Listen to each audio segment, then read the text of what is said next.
November 18th regular meeting of the River Falls Board of Education. This meeting has been properly notified, and we will begin with the Pledge of Allegiance.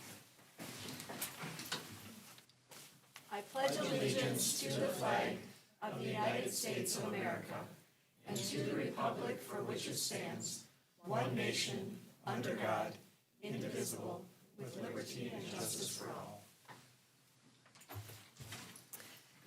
Do we have any visitors or delegations who would like to address the board this evening? All right, then we are going to move on to informational items, and the first ones are some celebrations. We have Wildcat Pride Awards, and Bo, please. All right, we got some middle school counselors here that we're going to honor, and I'd like to have them come up if they would, please.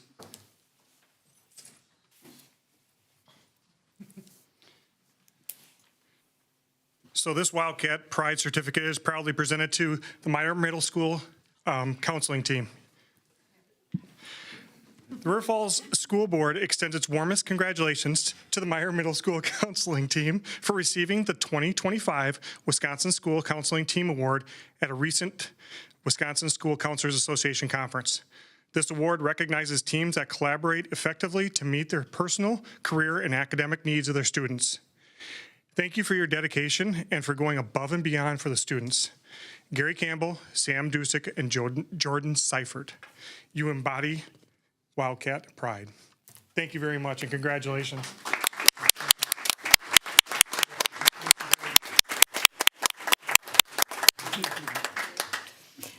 It is really important work that you do. You want a speech? You're welcome to say something. But we're very appreciative of the work that you do. We know that you build upon the work that happened in the middle school and then in the elementaries and then pave the way for what happens in the high school. So thank you very much. And for your vision, because I know that that's a significant part of this. Okay, so now we are going to move on to a spotlight on education, and we have Abby Mazie, who's going to talk with us about gifted and talented opportunities for our students. Hi, my name is Abby Mazie, and I am the one and only GT teacher here in River Falls, and I could talk all day about what I do, so I'm going to try to talk fast. You want me to talk into here? Okay. I'm pretty loud. But the program that we try to keep across the board is something that we call Curious Wildcat Learners. That's kind of the cornerstone of what our mission is and what we do, is to foster the kids to be curious and self-starting and limitless learners, because we can do all that we can to encourage them to participate in things and offer them opportunities, but really it comes from them wanting to do more. And so if we can do that, then we can kind of step aside and let things be more student-centered and student-led, and that's a big part of what we try to do. So Curious Wildcat Learners, CWL, for a while it was, it's Mazie time, or it's Mrs. Mazie is here, or so now this year I've really tried to, have a visual for all the kids to know that, okay, I'm in the building and I'm going to come get you, or you're allowed to come to me, and we are all a part of Curious Wildcat Learners. I am able to see all kids from first grade to 8th grade, and by all, in first and second grade, I have the opportunity every other week usually to see all first and second graders at Westside, Rocky Branch, and Greenwood. And then I trade off weeks for grades 3 through 5 and 6 through 8. So those are the kids that I see. And I'm going to kind of walk you through what that looks like. But the areas that we try to touch on are curiosity across ELA and math, so academic specific high achievers, top tier performers is what we call that. And then also those creativity, leadership, and social emotional things that often go with being an advanced learner. Top tier performers and identified students are in my small groups that I pull at the 3rd through 5th grade level. 1st and 2nd grade, I see all of them, sometimes all at once. All the 1st graders at Greenwood, or all the 2nd graders at Westside. And it's a lot of fun. I really have to put on my show boots those days to keep their attention. It's a short time together, but we get a lot done, and what they can soak up is really fascinating. And then my small groups at the 3rd through 5th grade level are ones who are those top tier performers, those high achievers, and theoretically, I pull them during their, if they are ELA top performers, I pull them during their ELA block. If they are top math performers, I pull them during their math block, because that way they can come in and out seamlessly. Usually they can catch up quickly, or they've finished things and now they are ready to do more. So, and then as they go away, I try and give them a challenge to do in between the times that I see them, because I see them every other week. As far as who I see, it's a lot. So everywhere I go in River Falls, I usually see a Mrs. Macy, hi, Mrs. Macy, hi. At the elementary level, again, I get to see all those 1st and 2nd graders across the buildings. And then I have, in the past, some of my goals have been to build the program as they go.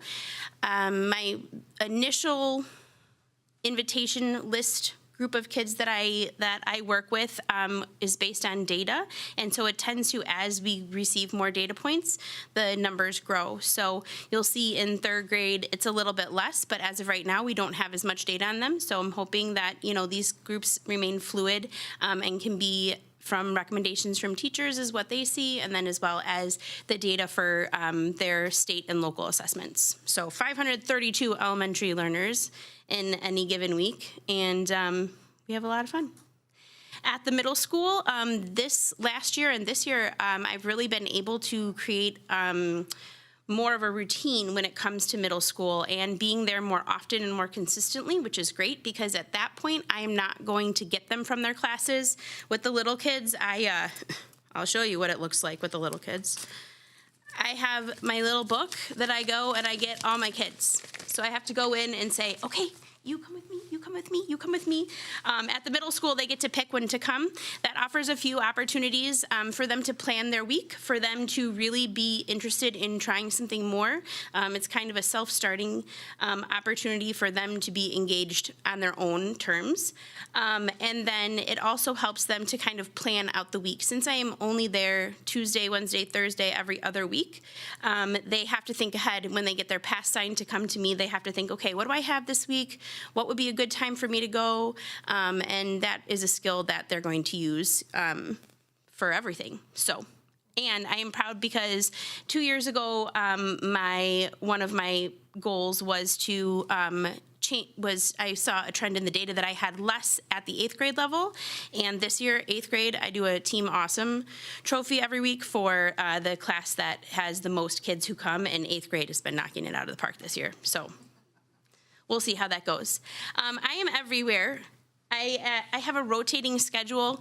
Every Monday is when I think with the littlest kids, and every Friday is when I'm always at the middle school for Crazy for contests and meetings and things like that. But Tuesday, Wednesday, and Thursday, I rotate. Tuesdays, I'm at Greenwood. Wednesdays, I'm at Westside. That is on purpose. Wednesday, Westside, so I know where I'm going on at least one day. And Thursdays, I am at Rocky Branch. So in those times that I'm at those grade schools, I'm seeing grades 3 through 5. 3 groups per grade level per day. This is my middle school time that I'm there, and we'll talk a little bit more about that. But what is it?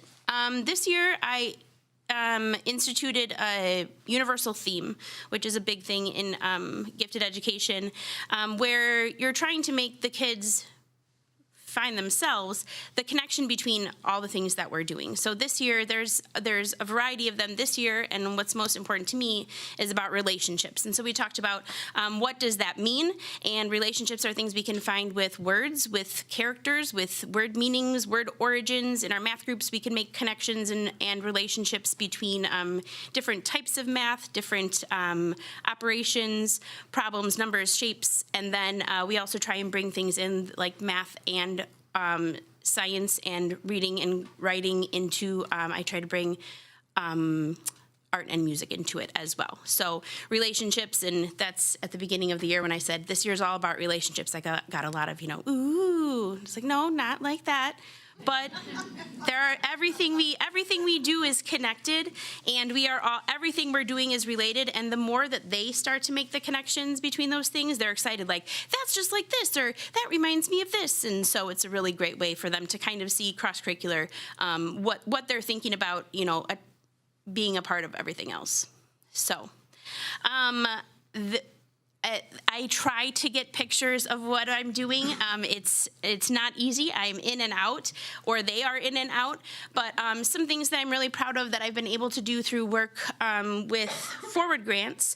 In ELA, I have a curriculum that I use called Wordly Wise 3000. It is old, it is tried and true, but it is a wonderful program that we are building our word knowledge and its acquisition and use. So we get a bunch of words for the time. It usually takes us about 3 times of meeting to get through them, and we use them for everything.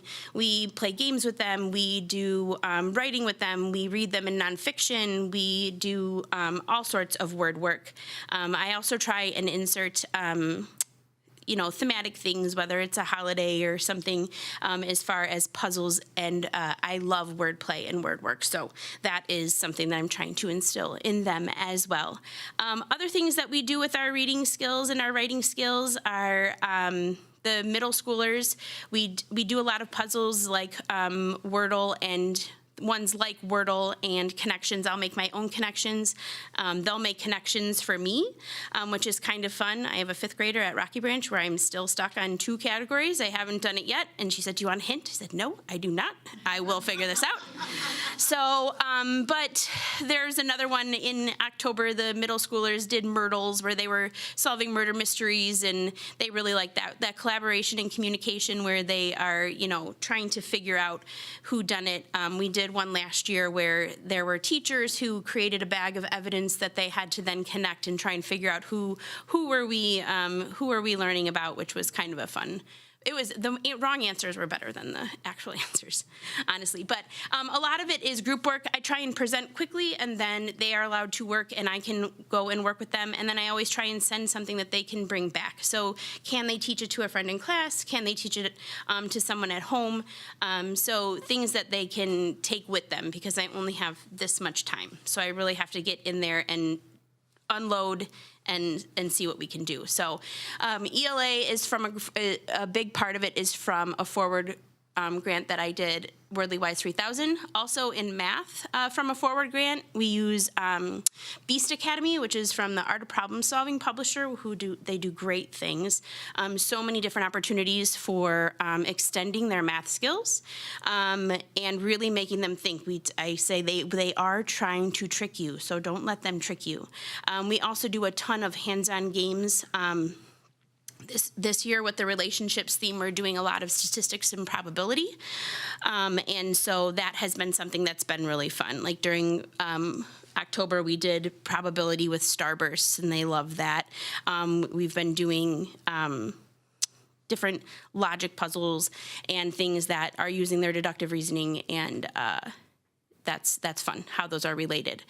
Something else that we are really proud of here in the past few years, it started out with just Math Masters in 5th grade, then Math Masters grew to 6th grade. Now we've grown it to Math Counts as well, and those are opportunities that we have as to participate with teams and individuals in regional competitions. We had 2 friends make it to state last year, so we got to go to Sheboygan for the weekend. That was fun. But those are about to start up now. Math Counts and Math Masters at the middle school have already begun, and Math Counts or Math Masters in 5th grade will be starting up soon. So that's fun to take them and see other students in the area and how they do. So it's not a math that we would normally teach here because it's based on time and getting the right answer rather than thinking, but for some kids it's really fun. Across the board thinking, critical thinking skills, pushing themselves to make connections, and applying that to leadership and creativity and things like that. We're constantly doing brain teasers and puzzles at every level. And a lot of times I will do the same puzzle at at a different depth for all of them. Another thinking thing that I'm really proud of through multiple grants, we have chess clubs at every grade school, as well as the middle school that meet weekly. We have volunteers that run it at the grade school, and those volunteers, it's their second year. They all came back this year. So that's really fun for the kids to see, you know, there's a chess grandpa and a chess mom and a chess dad. And then we also participate as much as we can in the opportunities that CISA has presented for us using their Gifted and Talented grant. I'm a big believer that a lot of the smaller districts participate, but I feel like if we don't use it, we'll lose it. So we try to bring as many kids as we can to their events. One this year that was really powerful was a leadership academy where they brought in a keynote speaker that the kids loved. And then we will meet again with that group of kids in April, where we will present projects that we have done to affect either Meyer Middle or the community in general. So those kinds of thinking, you know, and how it applies and how it's going to help them moving forward. It's not just a puzzle. It's not just a game. It's communication. It's collaboration. It's, you know, learning how to think and how to challenge themselves, not give up. Like this year, we've talked about our 3 groups so far have been perfectionism, perseverance, and asynchronous learning. How are those kind of social emotional things that apply to maybe higher learners that they don't think about? They just, you know, they need to be thinking about their thinking, and that will help them to move themselves forward and advocate for themselves. This is a blah, blah, blah, if you want to read it, what I just said.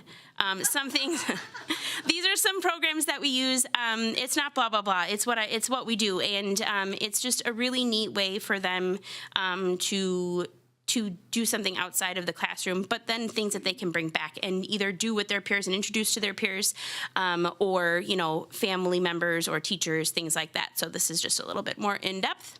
These are just some of the things that we've done this year. One of the things that is a part of my job as well is being the GT coordinator for the district. So every district has to have someone who does that. And that includes me collaborating with teachers, being a resource for teachers and paras. A big part of what I've done over the past few years has been working with paras and helping them to deepen their ability to ask higher level questions, because we rely on them so much as an integral part of our day. And I want them to feel confident in you know, sometimes they have the high reading group for their team time or their IDR time, and how can they help them, you know, reach you know, more depth in their thinking. So these are just some of the things, creating choice boards, some things that we'll do at the end of our vocabulary units. You know, there are tons of resources for taking those words or topics that we've learned about with that vocabulary in real life. Like the 5th graders are learning about chocolate as currency right now. And so we're going to learn about the people. How does the chocolate get to us? We're going to learn about the geography. Where is chocolate grown? And those are things that I can't do in my 30 minutes. So I often utilize things like, this is your Dig Deeper sheet. These are the words that we were using, and here are QR codes that are going to take you to videos or games or articles, things that they can do without me, because we only have so much time. Some of those are some puzzles and games that we've done. An SEL lesson about asynchronous learning, which was our latest one, which is really important. On the bottom there, that's a kind of a professional development that I did with a team and at a meeting about ways that they can differentiate on the fly for those higher level students. You know, okay, you're done. We don't want more. We want, you know, deeper. So what can you do? How can you make that? And a lot of what I try to do for the teachers and for the paras, because they do so much as it is, are give them ways to make things student-led and student-centered. Like the kids are creating the worded problem wall. The kids are using the thinking mat to dig deeper into things, because they're doing a lot and they can't necessarily stop and, you know, redirect someone. So if the kids start to learn, okay, this is where I go when I have time, this is what I can do if I want to know more, then they can kind of take it over themselves. And that's a lifelong skill of wanting to know more.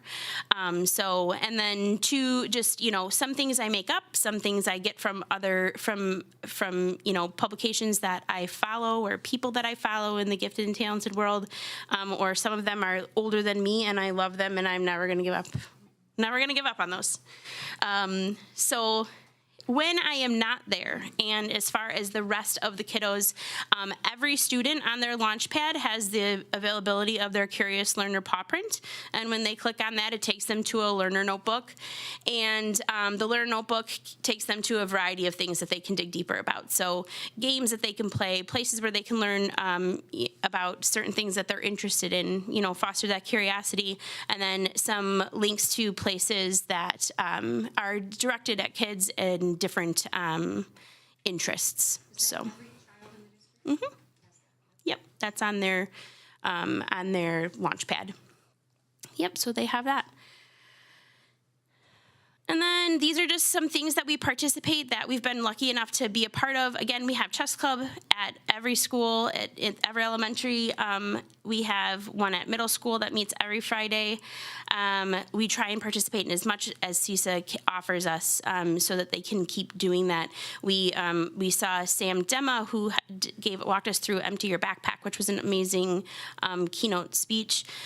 Scripts and Screens is a film festival, essentially, that the kids do. Math Masters, Math Counts. This year is the first year, and I'm learning. We'll see how it goes. National History Day. We just had Jessica from the Wisconsin Historical Society dialed in and gave us a presentation about National History Day. So there are a few teachers at the middle school who have experience in that and are hopefully going to help me to facilitate that as well. And then down on the right is depth and complexity is a way of taking any subject, any topic, and applying deeper meaning to it.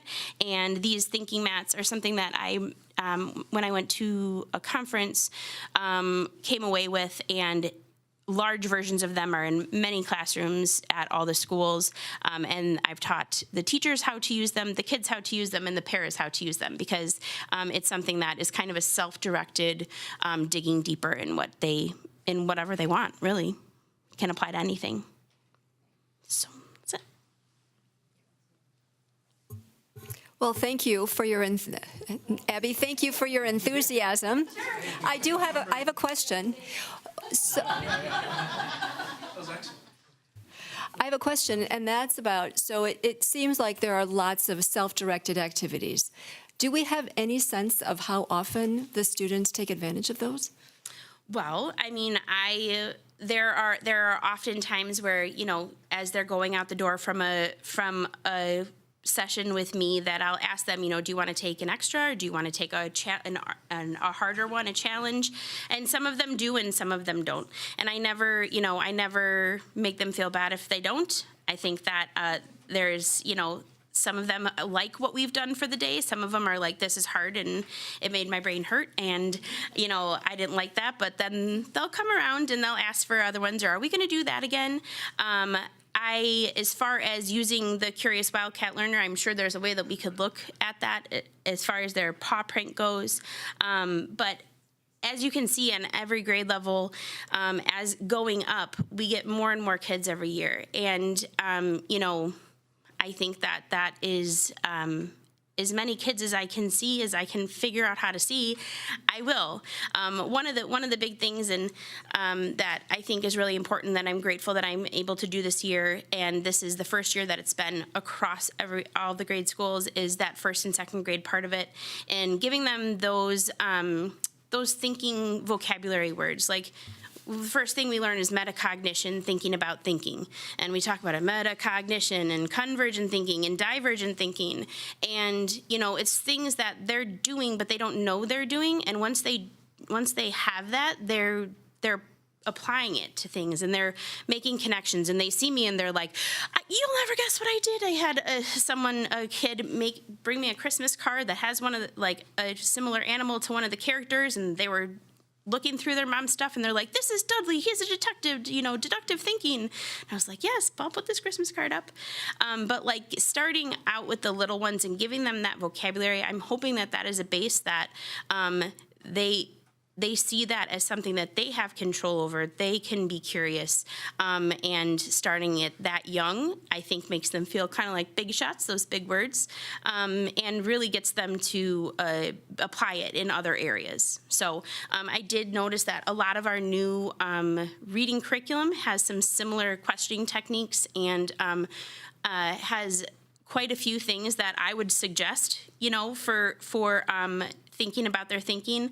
And so it's nice when I have seen, whether they have their anchor charts in the wall and I'll say something and then you can see a kid be like, wait, and then they're looking like, it's like that. Yeah, it is like that. So when they're making the connections, I don't know how much, I see them out. I hear from parents. I hear from teachers about the things that they talk about.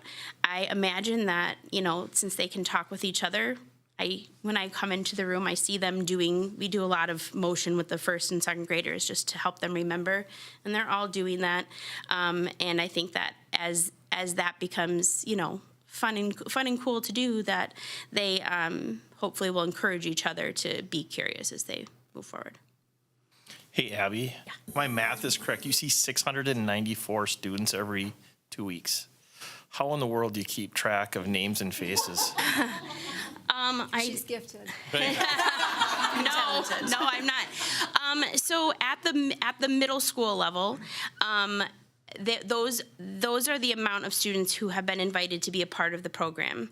I would say this year I see about 60 per week of those, give or take. As far as if they have tests, something that is tricky is that I'm days of the week. They don't go on a days of the week schedule. So if they have a math test that week and Tuesday they're reviewing and Thursday is the test, they're not going to come to math. And if they're a math kid that feels most confident about math, but maybe not so much about ELA, they're probably not going to skip ELA to come see me either.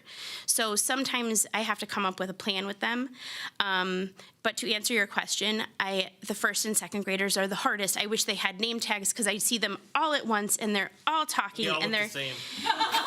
and something that's really helpful is I see a lot of siblings. Like, it's really neat having been here. This is my 4th year. My first class that I ever had, they're in 9th grade now, and so it's fun to see down the line. I saw 2 at the library and 2 Saturdays ago, not ever making the connection that they were siblings. So I went up to them and I said, I was today years old when I realized that you 2 are brothers. I said, this makes a lot of sense. To answer your question, on the 3rd, 4th, 5th grade level, even 6th, 7th, 8th at this point, since I've had them for a long time, I am able to know them. 1st and 2nd grade, it's a lot of friend. No, good to see you, friend. Tiger. Yeah. And the 9th graders, I didn't see them as soon as, I wasn't as involved in their class because they were in middle school, and my middle school has really ramped up these past 2 years. So that's been a goal of mine. So the answer is I don't sometimes. Or sometimes I'll be calling them, I'll be like, Ian, and they're like, I'm Isaac. But, okay, fine. Or, calling them a sibling's name. Sometimes I'll go last name, Mr. So-and-so, Miss So-and-so. That's helpful too. I have a quick comment, Abby. I just want to recognize the importance of our Gifted and Talented program in it playing such an important role in our dedication and commitment to meeting the needs of all learners. And so I just want to recognize you for the creativity and the enthusiasm that you've brought to this program since you've been with the district. So thank you for that. I also made a note of the math and the number of students that technically would be available and able to work with you. And it's a lot of students, and you're only one person. You seem to make good use of your time, and you're buzzing all over this community, so thank you for that. But I also wanted to point out what you mentioned about collaboration. And because you do have so many students that are high flyers, the fact that you're working with teachers and paras so that they can support those students when you're not in the building is a really important piece to this puzzle and an important role that you play. So thank you for your work in that area as well. Yeah, thank you. Thanks for being here tonight. I have a question, too. I was just curious, taking on to Lindsay's. So, it sounds like you are incredibly busy doing a lot of really, really great stuff. And we don't have to answer the question tonight necessarily, but I'm interested in understanding the outcomes. How do we measure the outcomes of this effort? Can we measure the outcomes of this effort? And then how do we identify the underperforming? What is a gifted child anyway? I mean, what is this? We want all children, right, to be challenged as to the level that they can be challenged. But we do know that there are some kids who are incredibly bright and able and capable who are underperforming. And do we have a way to identify those kids?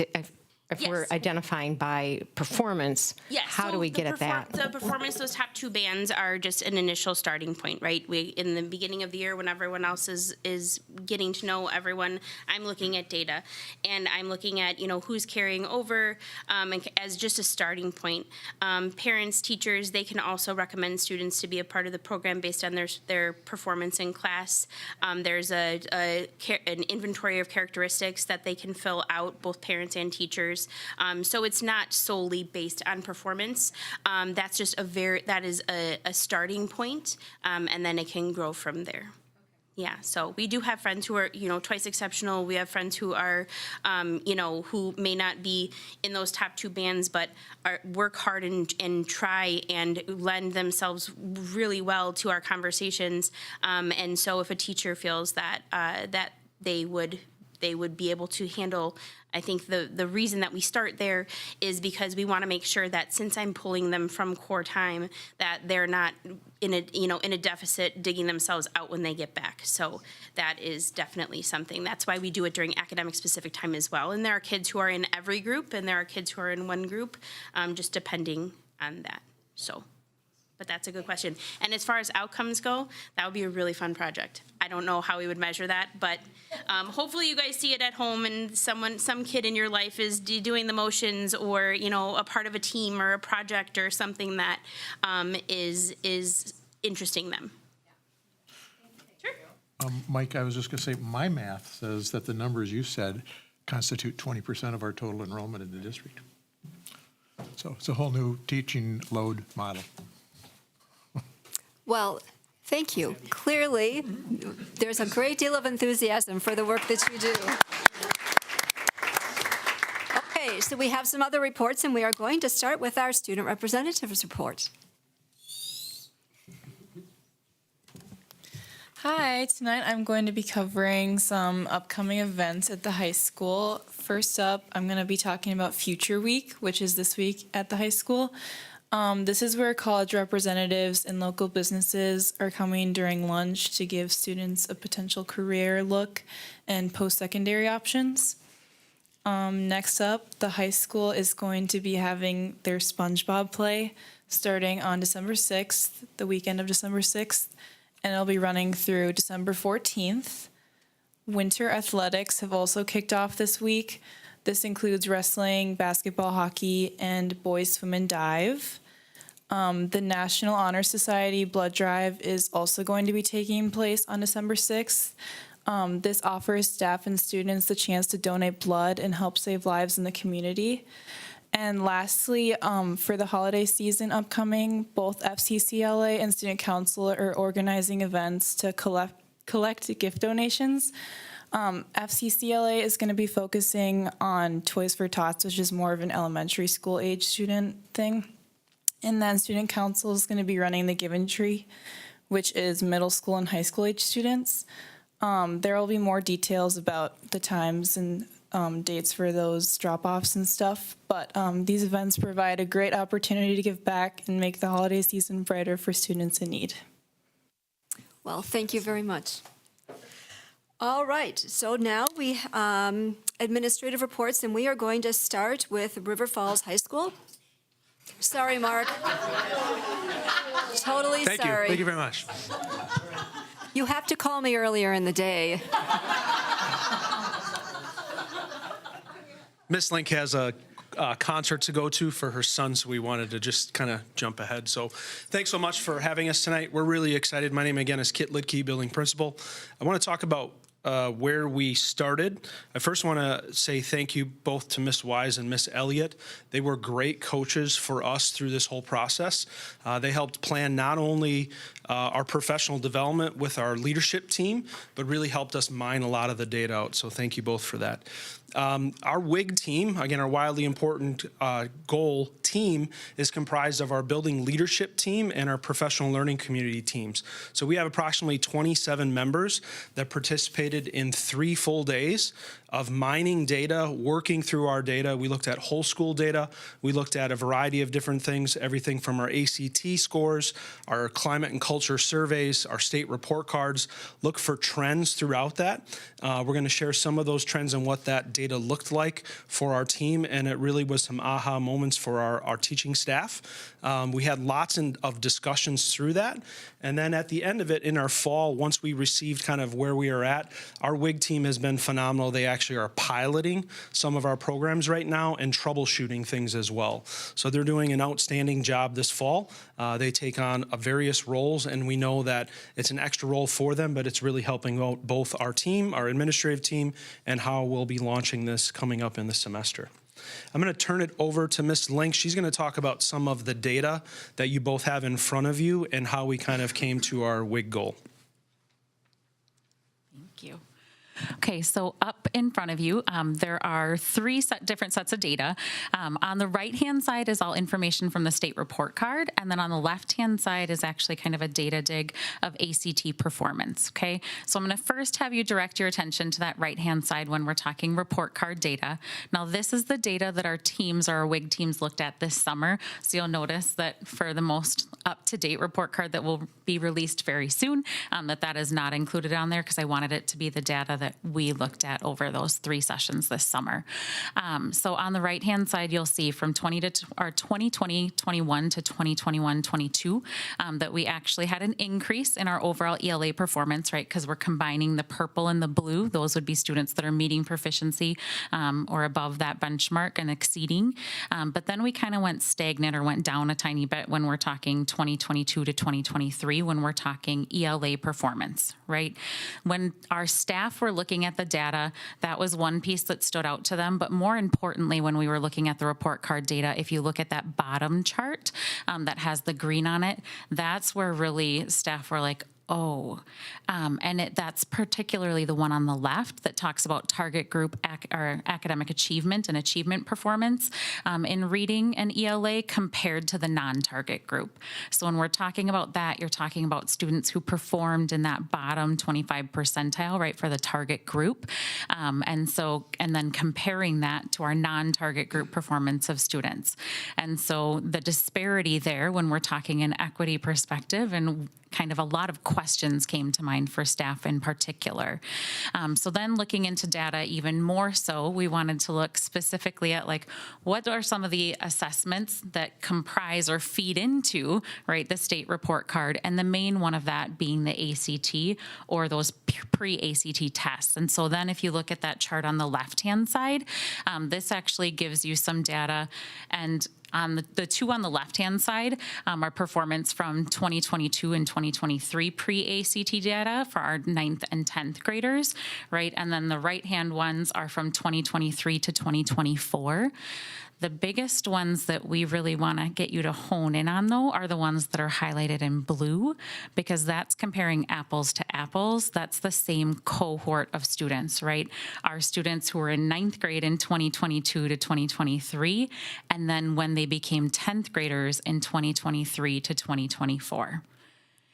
And when you look at that data, it's not going in the right direction for where our percentages were increasing, right? Like that was the moment of pause for our entire WIG team over the summer where we were like, ooh, we don't want to go up from 2.5% to 16.8% in students who are averaging a 13 to 15 on the pre-ACT.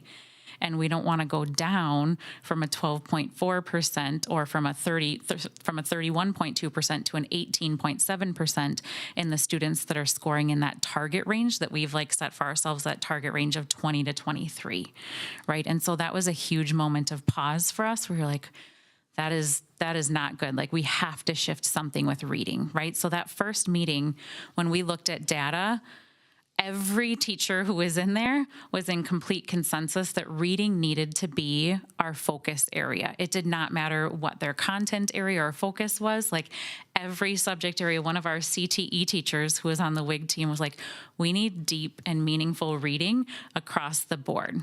Right?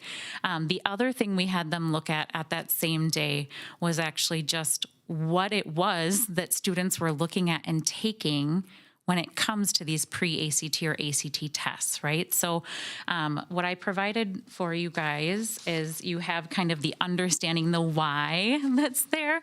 And in there's one page from the Practice ACT free resources that anyone can get on the ACT website, but one from each content area, right? And so this is what, it's normally 75 pages. I thought that would be a little excessive. So we picked one from each content area for people to be able to look at. But when our staff were looking at it and looking at those practice tests, they left, and you could tell, like, visibly the anxiety of looking at it.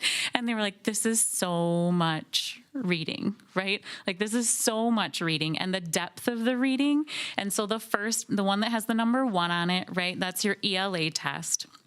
And so being able to look at those ELA portions where it's talking about actual grammar, right, and sentence structure. The next page, the 2, is math examples.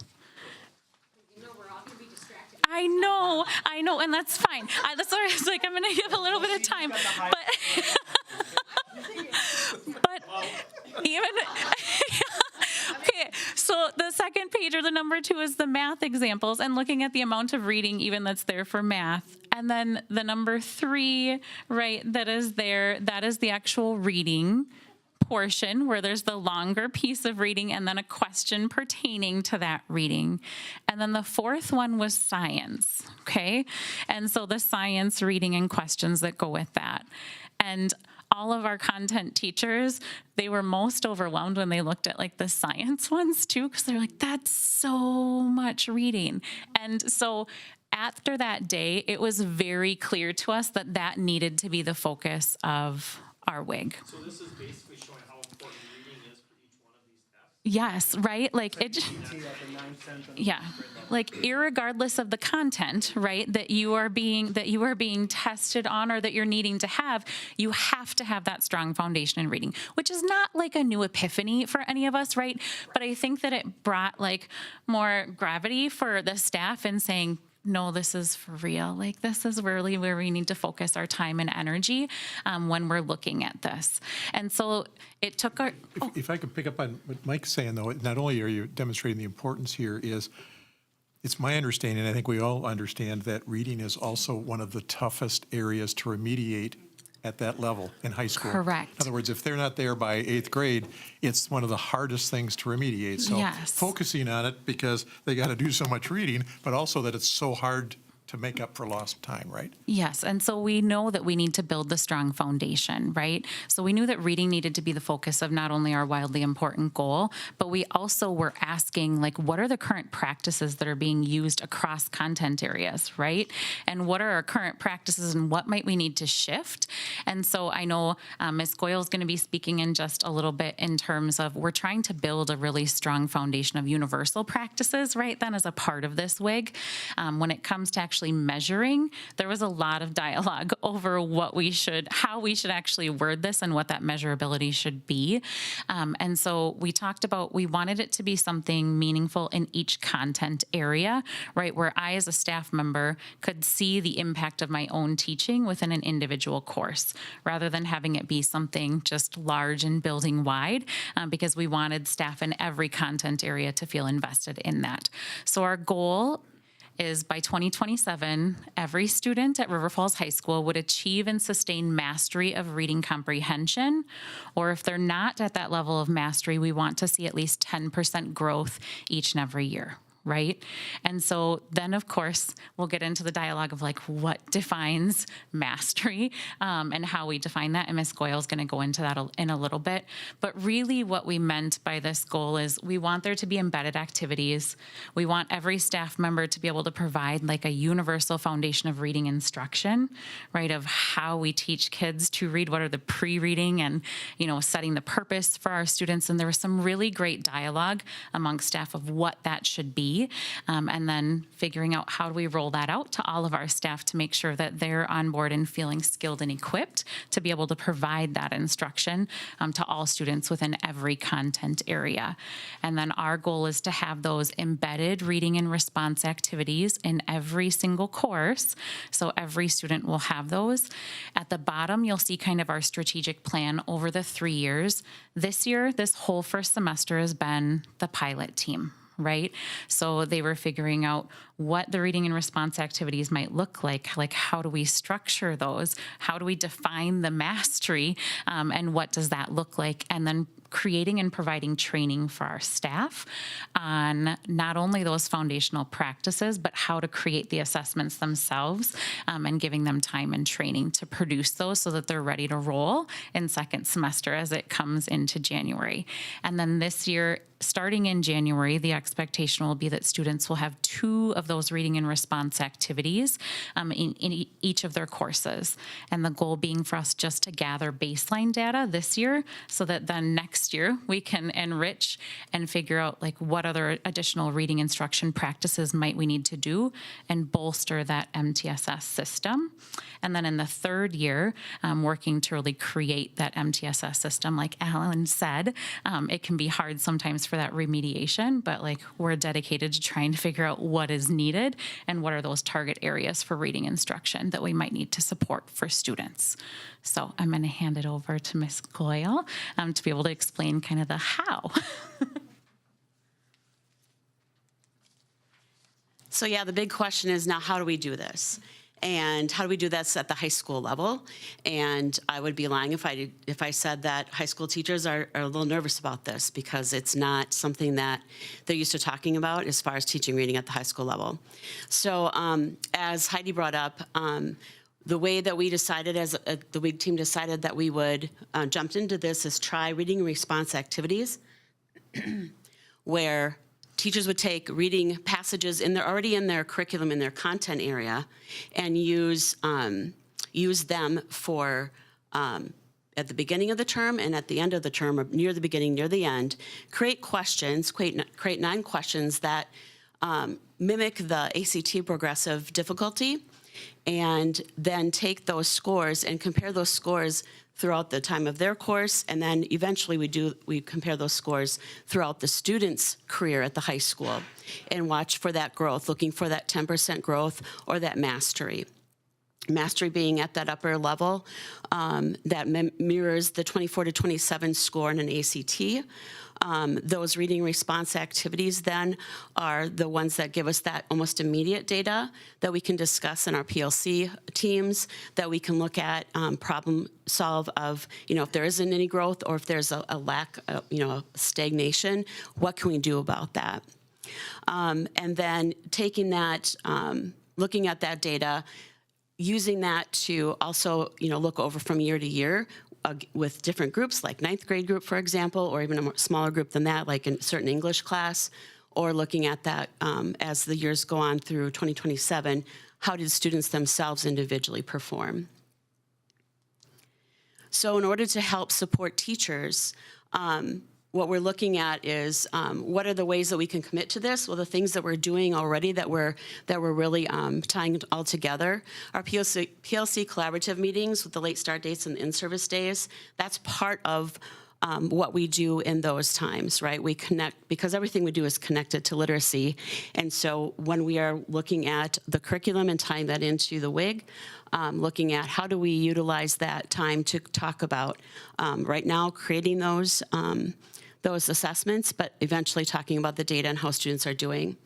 Tier 1 reading instruction, we offer monthly professional development for all teachers at the high school level, talking about before, during, and after reading practices. What can we embed in what we're teaching? How are we teaching reading at that level?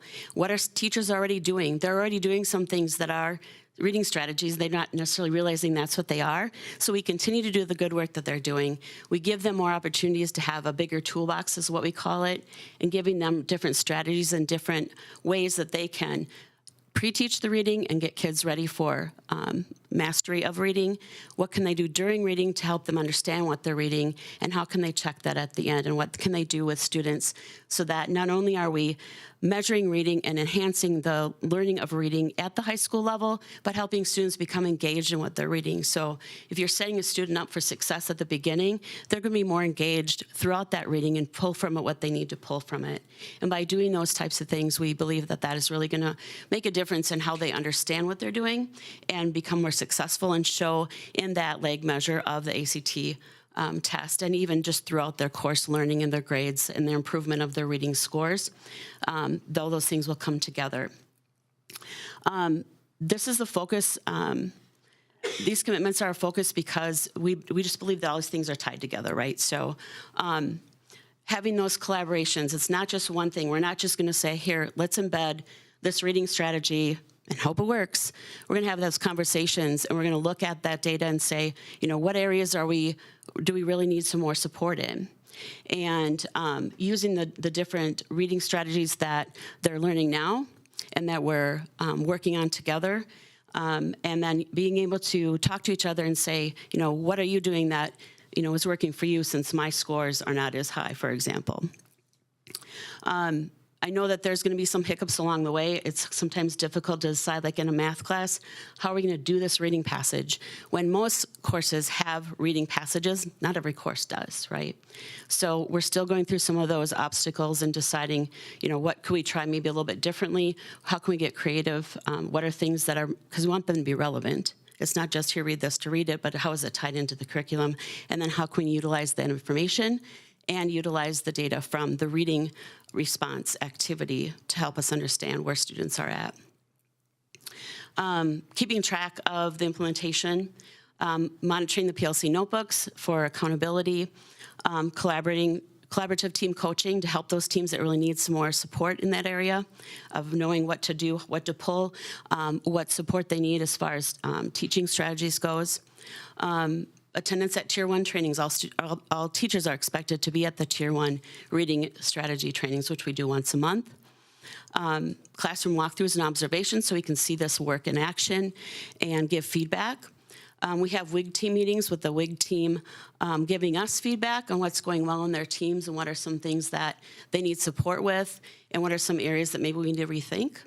And then that baseline data monitoring that was already mentioned, that giving us that first score, so we have something to compare future scores to and see that growth, hopefully, and to also see where we might need to ramp up some more reading strategies and really tune that in. And that next piece, I think do you have that in a handout? This, it's pretty small, but if not, we'll make sure you get it. It's just simply the stuff that we came up with over the summer, and we put it into a small group when they're working with their teams, some things that they can check in on and ask about. There's more to the stuff in there than what's listed because we've already built on it, but it was pretty much our starting point after our 3 days together this summer, putting that together so that each WIG leader could meet with their teams individually and have that support of where do we go from here, and and that's kind of where we started. Just the last slide. There have been challenges along the way. There have been adjustments that we've made along the way. Our WIG team has provided feedback and saying, 3 might be a lot in 9 weeks. Let's take this a little slower. For me personally, it's again I feel like it's the light switch to turn on. We have till 2027 to work through this. But again, what we really came back with was looking at this rollout we can't get wrong. We want to make sure we get everybody on board. We want to make sure that everybody has the capacity to deliver this type of instruction and these types of assessments and activities with our kids. So through that professional development and the frequency, we will likely be upping our frequency as to next year. But again, I would say that's even to be determined. Let's see what this looks like. If you just take it by the numbers itself, approximately 1,100 students, Again, each student getting 8 assessments in 9 weeks. We have over 17,000 pieces of data we have to sift through. So that is a challenge still for us. Like, how are we going to really sift through this? We've talked about it with our WIG team of some of our staff would love to do it still in handout format. Others of us want to keep it in a digital format because it's easier to keep track of that data. What data housing system will we use? Is it added, are we grading it? Are we not grading it? All of those things are still being discussed and worked through our leadership teams and such.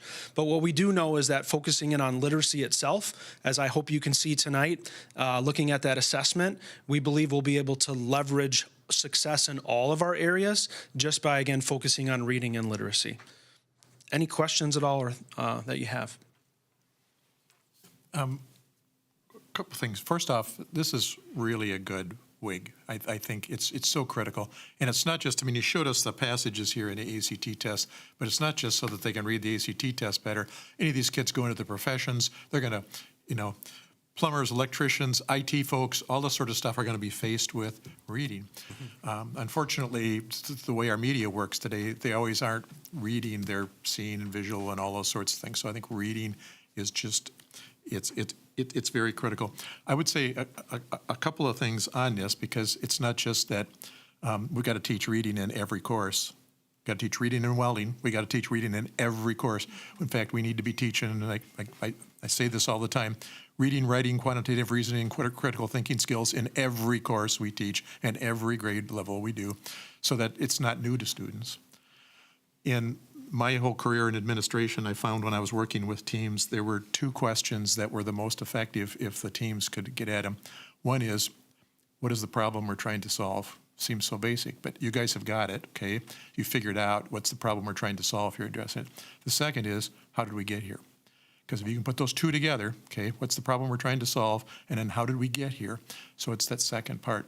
So, and I don't know how we got here, how this happened, but I do say this is a wake-up, this should be a wake-up call across grades. Yes. Pre-K through 12, and if the staff isn't aware of this in the elementary and middle school, what the high school's doing right now, because what's the end product of what we do?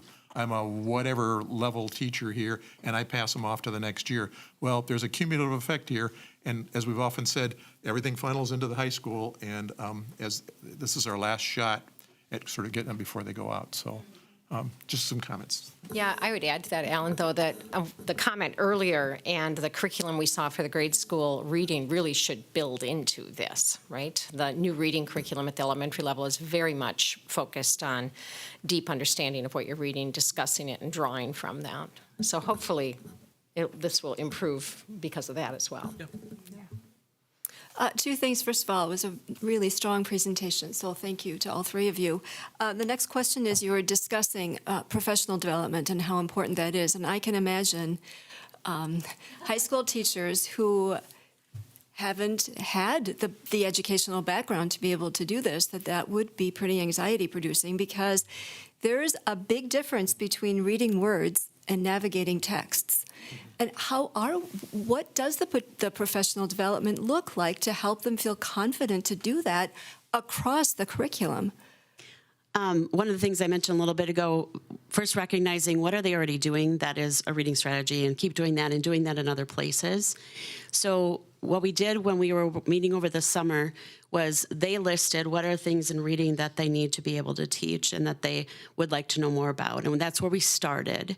And so some of those were the professional development pieces that we worked on. And then as we went, finding other ones that would help based on questions that we were getting, problems they were having with the reading that they're already working with in their classrooms, and then just developing that, and then taking it and making it applicable to anything, and having them practice it when they're with me and talking about those reading strategies. The last time we met, I had an article as a resource about reading at the high school level, reading strategies, and then we used reading strategies with that article to show how they could take a similar article or take an article or something of reading in their class and do the same type of thing and come up with some ideas on how can we teach before, during, and after for whatever we're having them read. And what are the parameters of what needs to have some reading instruction? Well, if it's something short and pretty to the point and pretty easy, probably don't need to have a lot of reading instruction around that.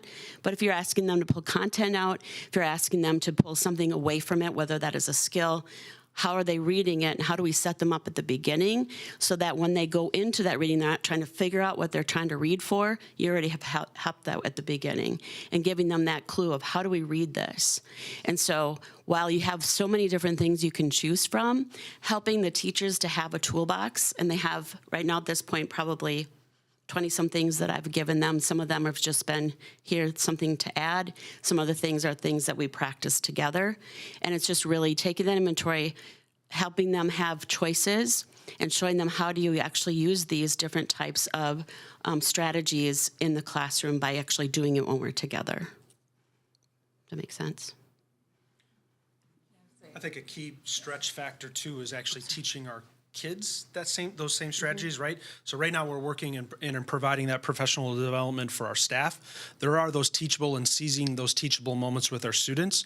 So when we have these types of assessments, it's really having our students also practice, like, how am I going to pull context and meaning from that passage and answer those 6 to 9 questions that are there? How do I desegregate or pull out or look at some of those questions as well and know that that's totally an outlier and I can disregard that.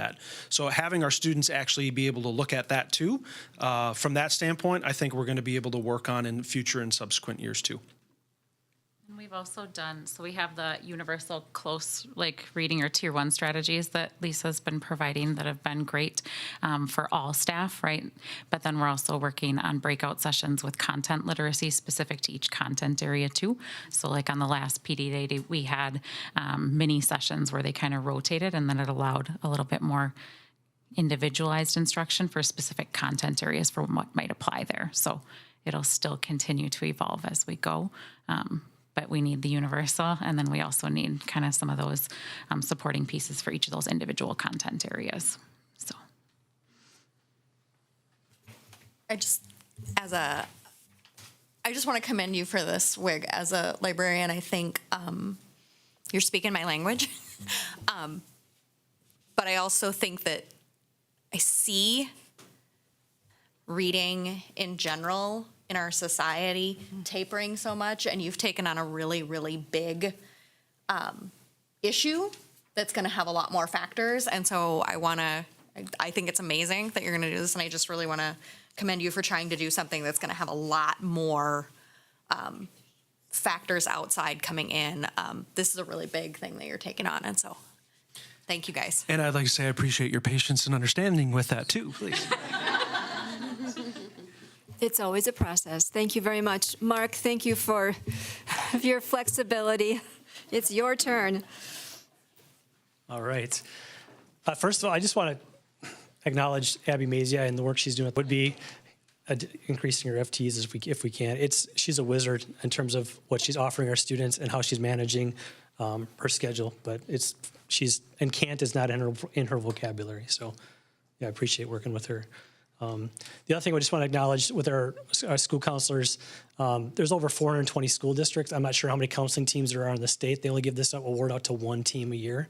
And I think it was about 6 or 7 years ago, we came to you and asked for additional counseling support. And it's been a game changer for us in terms of them being proactive and getting into classrooms, offering groups, and having them be able to loop with students from 6th to 7th and 8th grade is incredible. So thank you for that.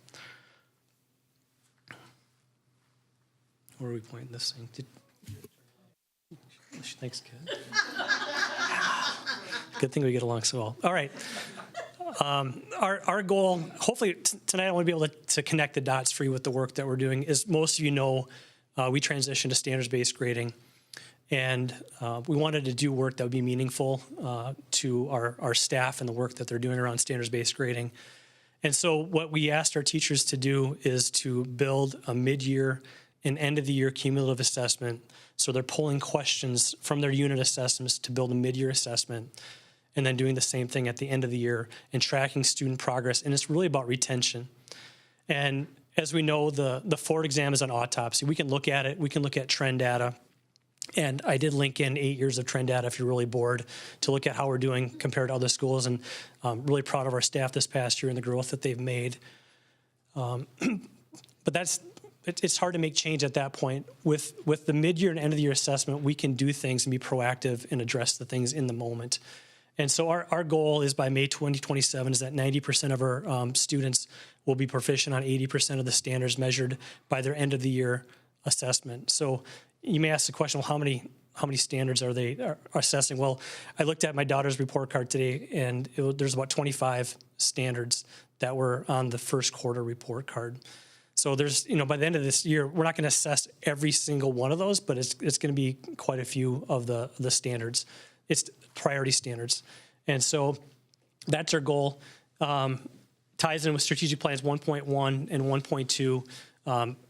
We are very thankful for our instruction coach and the work that we started with Mary Beth Elliott and Amy around high-performing professional learning communities. And so much of that work is being done on our Thursdays, on our in-service days. So that collaboration is really important. I'll talk more about that in a little bit. And then just monitoring our academic progress. So as I mentioned, we've been tracking 8 years of data. And we also recognize, and I shared this with the school board about a year and a half ago, there's an absolute disconnect between what our letter grades were saying and how our kids were actually performing on the Ford exam. And I'm hoping through this mid-year and end-of-the-year cumulative assessment, we'll tighten up that and be more accurate with our grading using standards-based grading. Again, if you want to take a look at that data, there's, again, 8 years worth of data on there. The other thing we did last year, we had a couple math teams do, we call them interim assessments, and they were realizing that our kids weren't retaining what was taught first quarter when it was given in fourth quarter. So these standards are so important, we're going to keep coming back to them over and over again. So activities we're doing, the first one begins with a belief and our collective teacher efficacy that all students can learn at high levels. I mentioned our weekly PLC meetings with conversations about student learning and what do you for the kids that aren't learning. So we do response days. We may be doing workshop where we're meeting with kids that may have not done well on a formative assessment.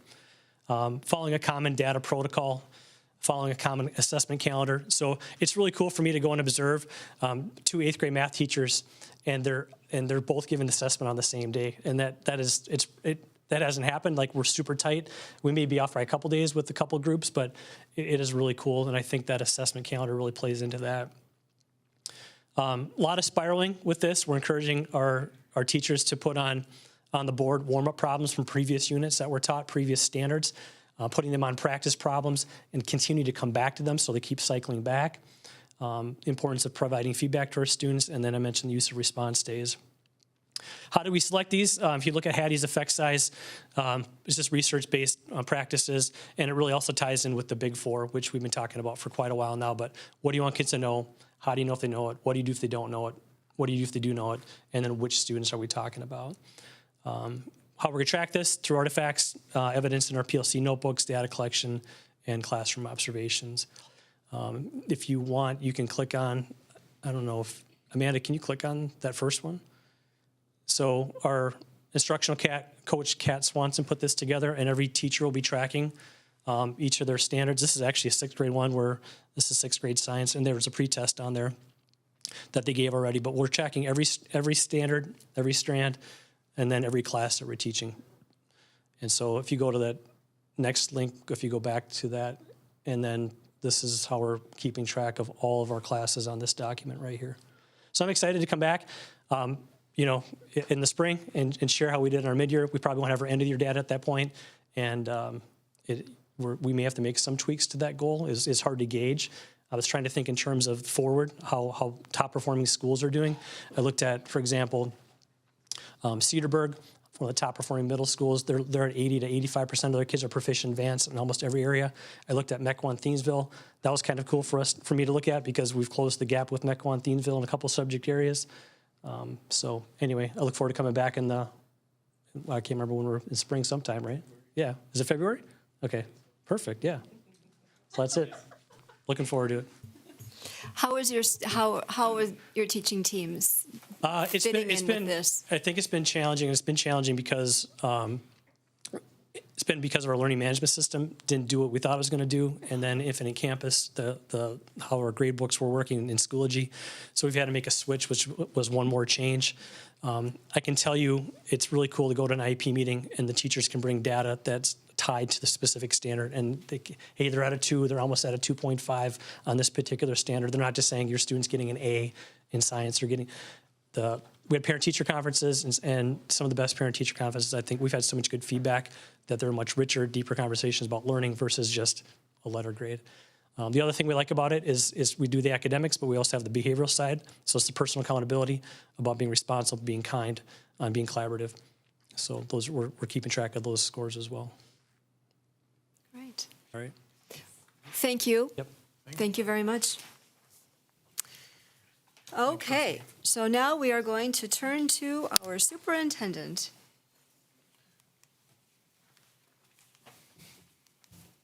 So I was intentional. I kind of knew that the other reports would be sort of long, so I just wanted to cover two pieces. The first piece is this past week was Veterans Day, and all of the schools had some level of Veterans Day programming, which I think is important, and I just wanted to highlight what those were. So at our middle school Veterans Day program, we had a guest speaker. He's here, actually. Major Sergeant Terry Slott, who also is our safety program assistant. If you had the opportunity to attend, which I know a lot of people in this room did attend, it was a wonderful speech. And I think you did a great job of recognizing who your audience was and addressing the things that needed to be addressed on that day, recognizing the veterans that were there, but also helping our kids understand the importance of why we recognize that day. It was a very, very good speech. We also had 3 student speakers, and they did a great job of connecting from their perspective the importance of Veterans Day, and they did an amazing job. The band and choir also performed, and then the student council hosted refreshments and snacks for the Veterans Day program after. So there are some pictures there from that day. Our high school did an assembly as well, and the American Legion Post 121 Honor Guard and Commander provided the presentation of the colors. Mr. Lukey gave a great speech, and the high school band and choir also performed. My daughter asked me why I didn't go to that one, because I went to the middle school one. So I'll come next year, kid, I promise. I don't know. I don't know. I don't think it is. I think it's. Also, the Renaissance Charter Academy, they had time for students to write handwritten thank you notes to local veterans, and they created an honor slideshow that shared with the students the family members that were veterans within that community. All of our elementary schools had our American Legion Post 121 presentation of the colors and ceremony, and there's some highlights from the pictures of that. At Rocky Branch and Westside, they also had their buddy groups write letters to veterans, and Sergeant Major Mel Hoffman spoke to classes at Rocky Branch, and there's a picture there.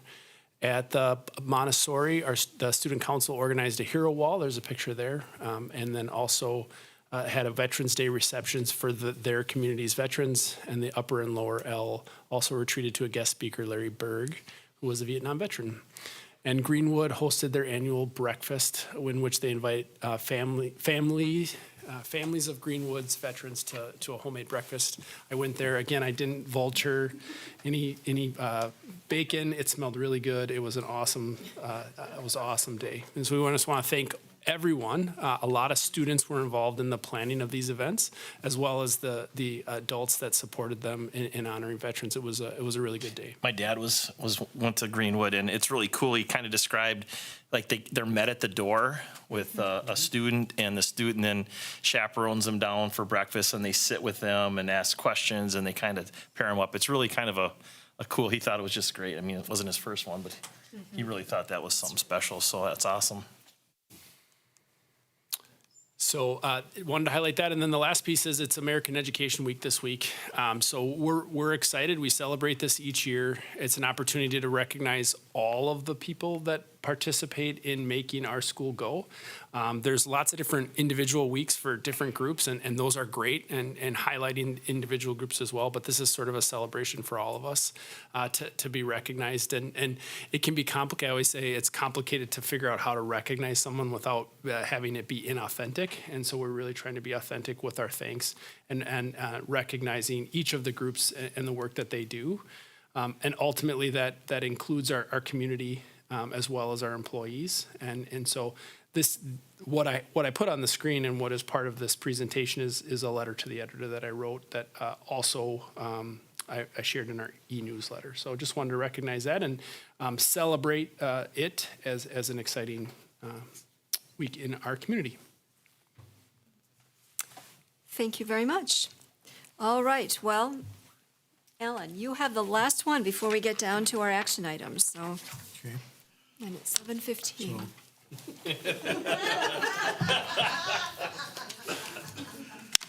No pressure,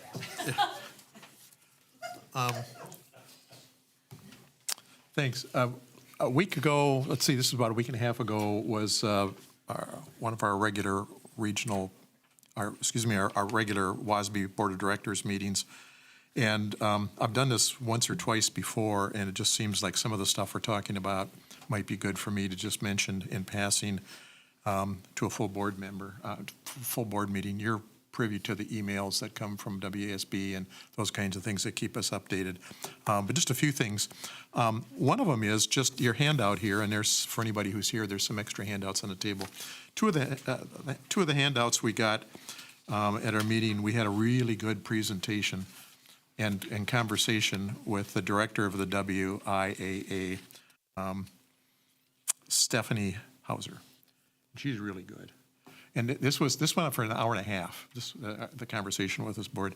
This is really a critical part of what our schools are in this state, and how they're run and how they do it is fascinating, just fascinating. And she's really sharp and very articulate. And part of this is also a plug, because she'll be doing a session at the WASB conference. And we're finding the biggest room. We have to find the biggest room, and we may have to do it twice. It'll be that popular, partly because she's just such a good presenter. But the WIAA in this state is a little bit different than in some other states, in that it functions totally without public funds. And 85% of their revenue is based on the tournaments and all the stuff that goes on around the tournament. So if you read these two things, especially the fact and myths things here, it helps explain that organization, just what they do in terms of how they resolve issues within it, select things. We had a really good conversation about conference alignments and how complicated all this stuff is, and just the way in which it's funded and those kinds of things. Very different than some other states. So if you've got some questions, they've got a good website, but I thought you'd just find that interesting and useful.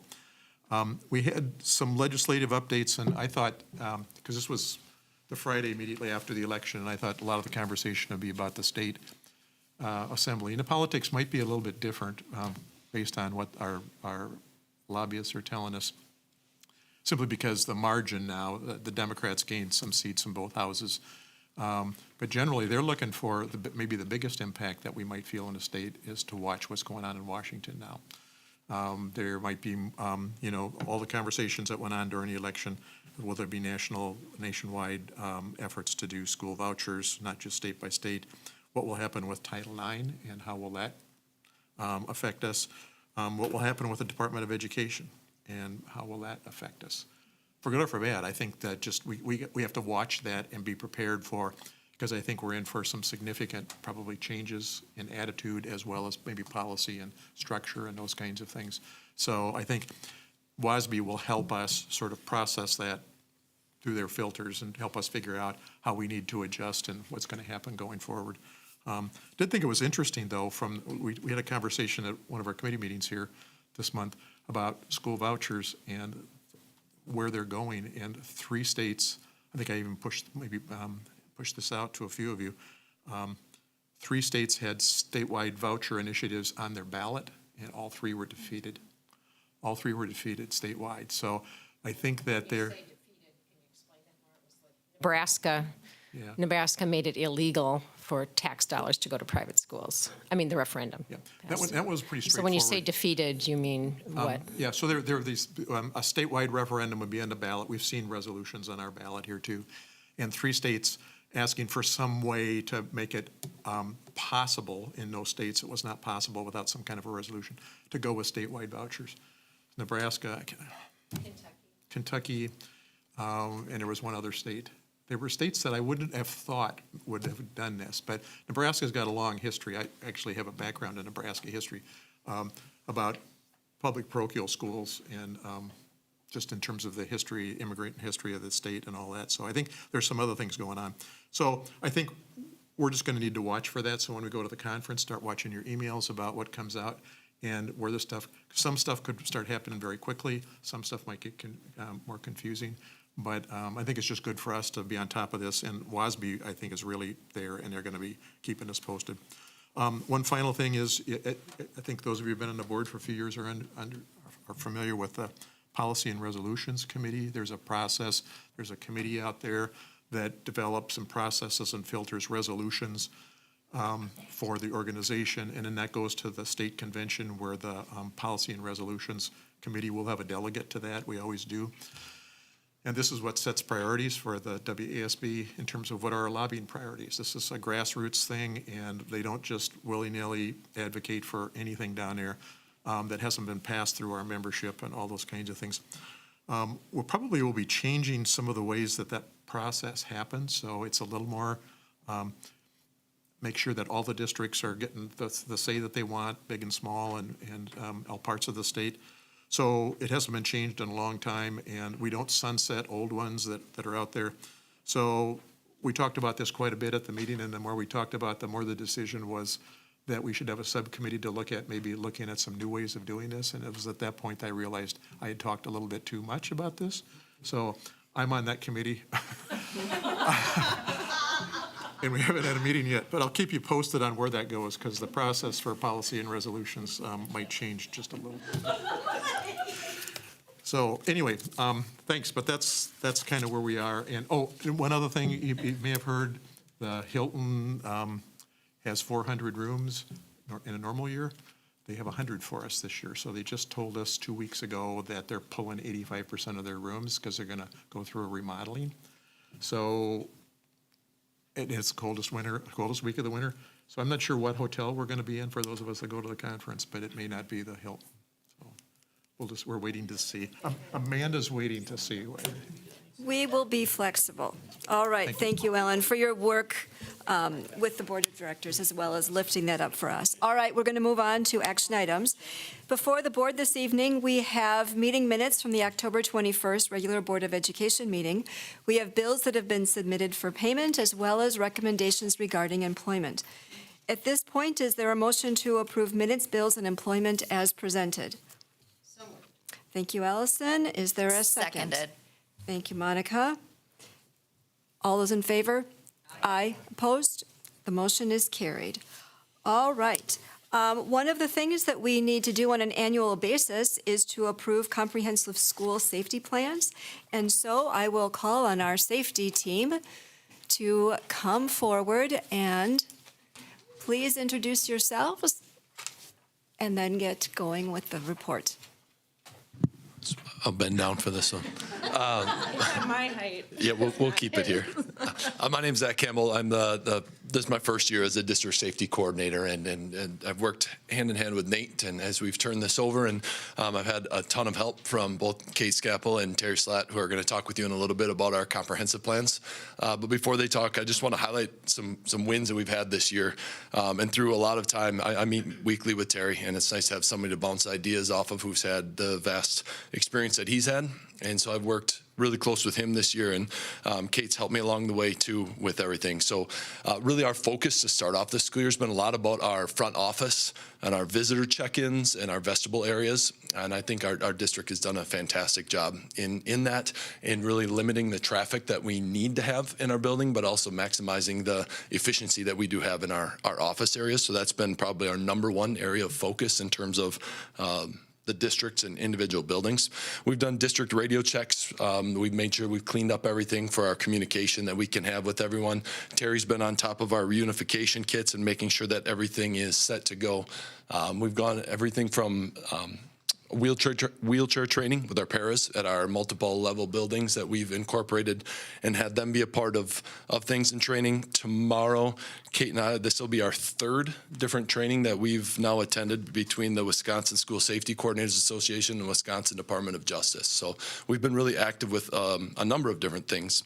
Specifically within our buildings, our students speak out, where we really empower our students to be a voice in our building.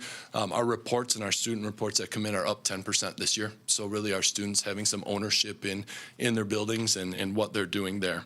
And even between our ALICE and our MERT and our evacuation drills, between all 7 of our buildings that we have, we're now up to 31 so far to date different drills that have been performed in those buildings. So really staying up with our students and making sure that we're sharp in everything that we can control on our end. So specifically with those, our ALICE training videos, I'm going to turn it over to Kate's going to talk about elementary, and Terry's going to talk about middle school and high school. All right, so at our elementary schools, we all kind of follow the same process, which is outlined in all of our plans, which you should have copies of. We start out with a story. Every classroom teacher reads the story to their students. Officer Jensen came in, did a presentation to all the students talking about the steps in ALICE and all the different ways that they can stay safe in an emergency situation. And then we do an actual drill. Most of us, I think all of ours were around the middle of October to the end of October. And then we write up a reflection on that drill. So what went really well, what maybe we need to improve for next time. It's been great this year having Terry available. He's been at every drill I've done at Greenwood, and it's just been nice to bounce ideas off of each other. For example, we did our evacuation drill. So Greenwood evacuates to another building, and in a situation where we would need to, and as we were sitting there with 420 kids staring at us, I looked at Terry, I'm like, so what are we gonna do if we're here for an hour with all these kiddos? So just being able to process that. And we bring back those reflections to our district crisis team meeting. And so then we were able to sit down with the administration from the middle school and talk about, well, what would we do? If I have 750 middle schoolers at Greenwood, what are we gonna do while we wait for the buses to get dispatched or wait for parents to come pick up kids? So just being able to spend some time with our colleagues and process that has been a really great thing during those meetings, and working with these two to plan for those meetings and what it is, the scenarios that we want to process and discuss, so that when things do happen, we've talked about it, thought about it, and are ready to go. Hi, so Terry, nice to meet everybody. So with the high school, the middle school, and the RCA, they're a little different. The students there are more excited to go over their barricade process. So usually when we put the hold on, you can hear everything moving. They're moving furniture in there. They're putting everything in front of the doors. They're standing by. Actually, one of the rooms at the RCA, they thought the door was locked, but it wasn't. We pulled the door open and everybody was already poised for the secondary, fight or flight. So everything's been good. I do want to highlight one thing that I think is super important. Out of all of the buildings, the ALICE training is obviously a stressful situation, the most stressful situation. But we've only had, out of all of the drills that we had, 15 students opt out of. So I think that is a testament to the people in the buildings, because they're adhering to the no harm training model. Kids are not worried about anything that we're doing in that. Parents are confident that we're doing the right thing. So I think 15 is a great number. I think that's something to be proud of. Any questions? Do you want to talk about these actual reports that we now need to approve? Just a general comment about them?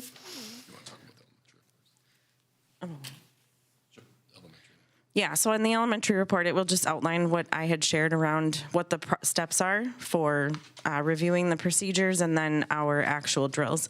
So in there, it'll say, did we have anyone opt out? It'll say if, for example, the example shared about a room being unlocked. So for example, at Greenwood, we had one door that was unlocked. There was nobody in the room.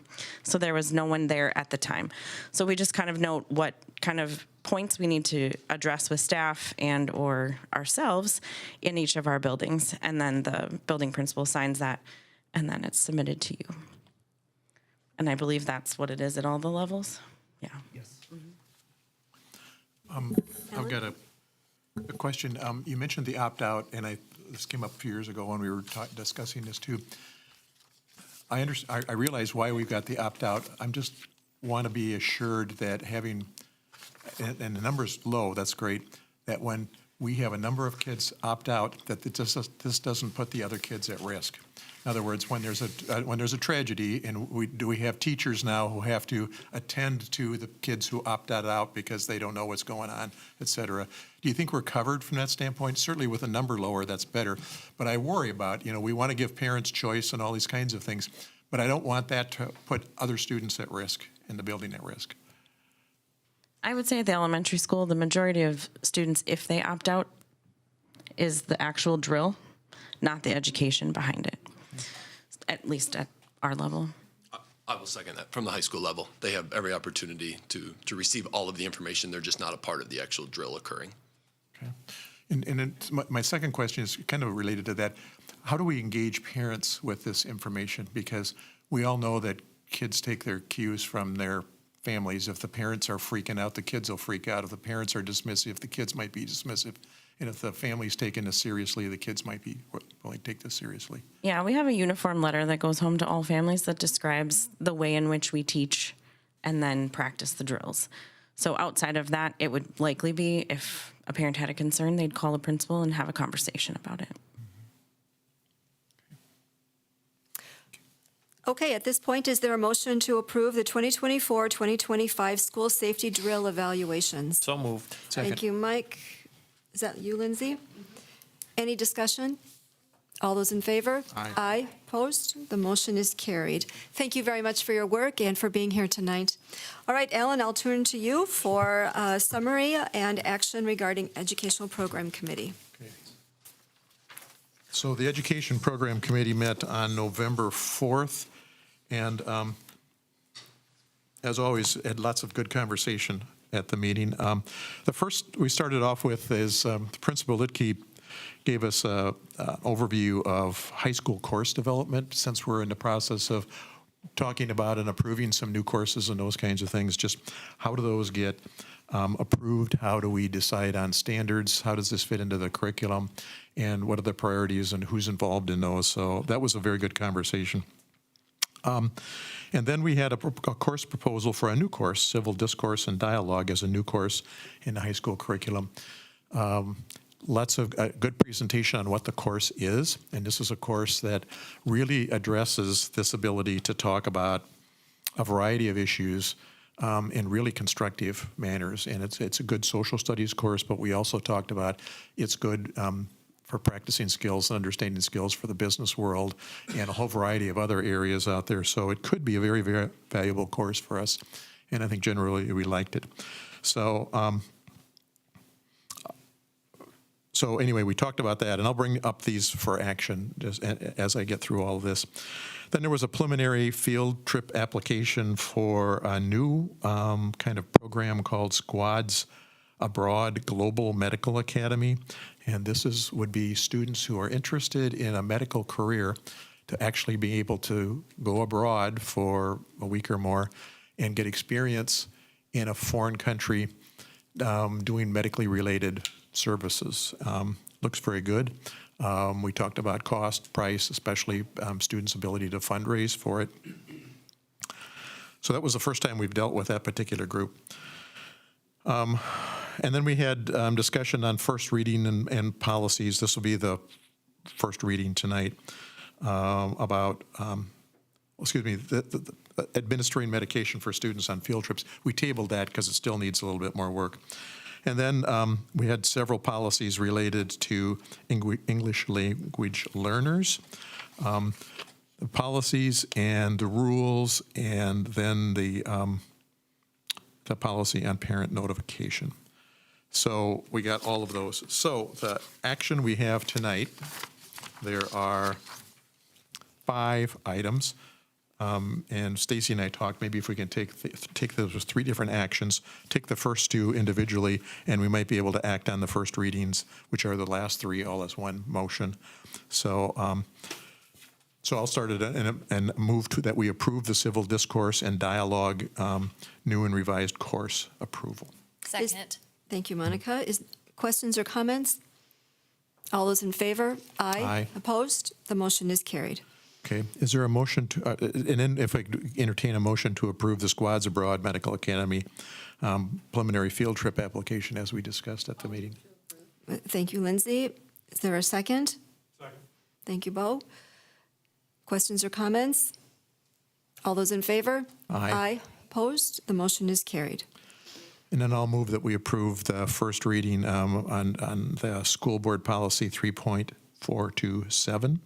School board policy, which the rules 342.7 rules for English language learner identification, and policy 3.342.72 English learners parent notification.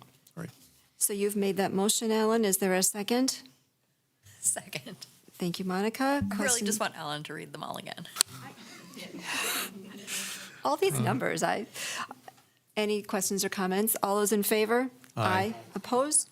The motion is carried. Mike, you're up for finance and facilities. All right, we met last Monday, November 11th. The first item on our agenda was a facility update on our referendum. We had Bray Architects was here along with a representative from Kraus Anderson. Had a good discussion on kind of the update. We're about a month away, or at that time a month away, so now 3 weeks away from having all the final drawings done. They're really getting into some of the nitty-gritty of mechanicals and some of the things that people may not see, the public may not see when they walk into a building, but really important stuff on some of the aging mechanical things that are happening in the district that as part of the referendum, some of the upgrades. So they're doing that. The tennis courts were completed with their first lift in the concrete. They're going to let them settle for the winter and go through kind of a freeze and thaw process before they put on the final grade for the tennis courts. So they got the first lift in, and then we in the spring, then once the weather will accommodate, we'll be able to get the tennis courts complete, put the fencing up and so on. So we're working with the city and talking about starting times for our projects. The plan would be to get the bid out the first week in December, and by about Christmas time, we'll get the bids back, and then we'll have a better understanding as far as where we are from a financial standpoint with our projects. And we're working with the cities, hoping to start sometime in January, maybe early February for a start time for those projects. So the second item that we had was a budget update. We have a monthly update on our budget, and we are tracking as we would expect, and there are no concerns there. The next item was parental choice program. We've been impacted for the first time. The parent choice school voucher program really started down in the Milwaukee, Racine area, has expanded to the entire state. And for the first time this year, we've had 3 students who have decided to go to a school outside of our district and getting a voucher for that. We don't know where those students are going. By law, we don't have any information on who they are and where they are going. So the impact for us was 3 students was about $30,000 less in school aid that we'll get next year from the state. The way it works then is the district is then allowed to increase our levy by that $30,000. So it's a net zero to the district. We have to levy our local taxpayers for those students that are going to the private schools. That it is net zero for the district, but it charges this to our taxpayers. Right. And that's for this year. That's for the, I think you might have said next year, but that is an aid deduction this For year. this year, Correct. but we'll see it, yes, for this year. For this year. Right. All right, the final thing we talked about was an adjustment to our expense reimbursement policy, just some minor changes to that. And we just made some modifications to that. Do you want to make that motion, Mike? Yeah, I'll make a motion to approve the initial, or the second reading. It's the first. Initial reading of policy 671.2 expense reimbursements. Thank you. Is there a second? Second. Allison, okay. Questions or comments? All those in favor? Aye. Opposed? The motion is carried. Mike, we really need to thank you for all of the ongoing work that you've done with the referendum. He has been our person on the board throughout the steady process and all this, so it's really important, so thank you. All right, I will give the Personnel Committee report. We met on November 11th, and during that meeting, we did a variety of things. First of all, we reviewed revisions to 2 school board policies that recommends that the full board, and then we are recommending that the full board approve those revisions. So I'll go through those. The first policy is 343.2 related to class size guidelines. This is a policy that sets expectations for class sizes across the district. And so some of the key revisions that we added would be some guidance for 4K classes, as well as adjusting the guidelines for Renaissance to match the current programming, because we've made some changes over the years. The second policy that we looked at is 527, related to employee grievances. The revisions to this policy are really very minor. They're simple adjustments that don't impact the overall expectations laid out in that policy. Very, very minor. There are also 2 related rules connected to that policy that the committee also addressed. The revisions to Rule 1 are focused on some added clarity for the grievance procedures, as well as, again, a few minor word changes. And then the second rule governs the selection process for impartial hearing officers. And so those proposed adjustments are really very minor, such as switching district administrator to superintendent. During that meeting, the committee also heard reports from Nate Sherman related to paraprofessional mentorship that we were really pleased to hear. We learned about some initiatives related to staff wellness, as well as the work that he's doing related to principals connected to the leadership development portion of his responsibilities. After that point, the committee went into closed session to discuss the administration's proposal relative to the salary ladder adjustments for some current employees whose in-district years of service don't align to their current position on the salary ladder, and so that's one of the actions that you're going to be seeing. Did I miss anything, or do you want to add anything? All right. I want to make the point that when we approve the administrative recommendation regarding some salary ladder changes, 2 things to keep in mind.